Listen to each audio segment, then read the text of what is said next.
What does it feel like to be erased from your own story? Lila stood in the attic, dust motes swirling in the slanted light, her fingers trembling as she held the family photo.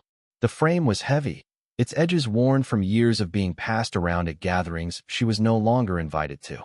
Her mother's smile, her brother's smirk, her father's proud stance all frozen in time. But Lila? She was gone, her silhouette replaced by a jagged white space where someone had meticulously cut her out. The absence stung like a fresh wound, sharper than the betrayal itself. She wasn't just removed from the photo, she was erased from their history. It had been 3 years since the fight. Words like knives had flown about her choices, her dreams, her refusal to conform to the family's expectations. "You're no daughter of mine," her father had spat, and her mother's silence had been louder.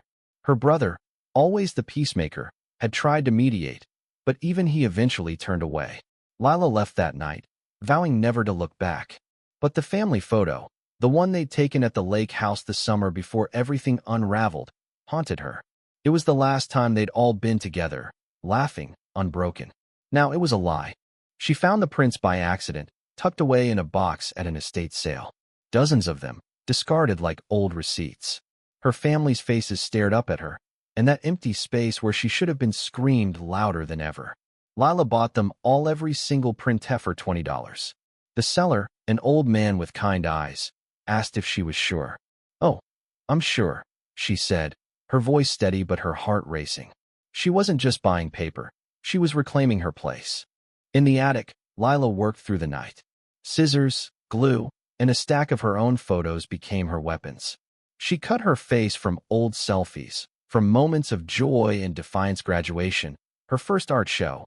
That time she dyed her hair blue just because she could. With surgical precision, she pasted herself back into every frame. Her smile filled the gaps, her eyes locked onto the camera as if daring it to look away. Each photo was a rebellion, a refusal to be forgotten. She wasn't just editing pictures, she was rewriting her story. Then came the twist. As she sorted through the prints, she found one she didn't recognize. It wasn't from the lake house. It showed her family at a dinner table, recent, maybe last year. A new face sat among them, a young girl, maybe 10, with Lila's eyes and her mother's nose. A cousin? A niece? Lila's breath caught. Her family had grown, and she hadn't known. The girl's presence was a punch to the gut, a reminder of time moving on without her. But it also sparked something else: curiosity, maybe even hope. Who was this girl, and why did she feel so familiar? Lila tracked down her brother, Ethan, the only one who'd ever sent her a birthday text after the fallout. They met at a diner, the kind with sticky tables and coffee that tasted like regret.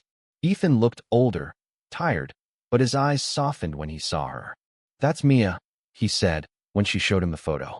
"Our cousin's kid. She's been asking about you." Lila's heart twisted. Mia had seen the old photos, the ones before the cutouts, and wondered why the pretty lady was missing. Ethan hesitated, then added, "Mom keeps one of the originals in her room. She cries over it sometimes." That night, Lila made a choice.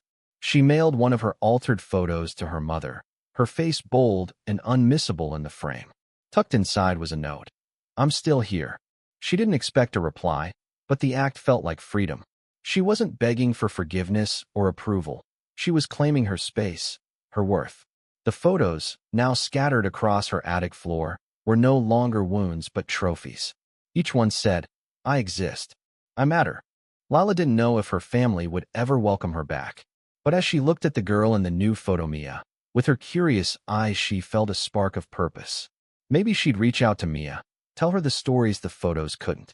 Maybe she'd show her that no one could erase you unless you let them. Lila smiled, her reflection gleaming in a frame. She wasn't just in the picture now. She was the one holding the pen. "Yendi,"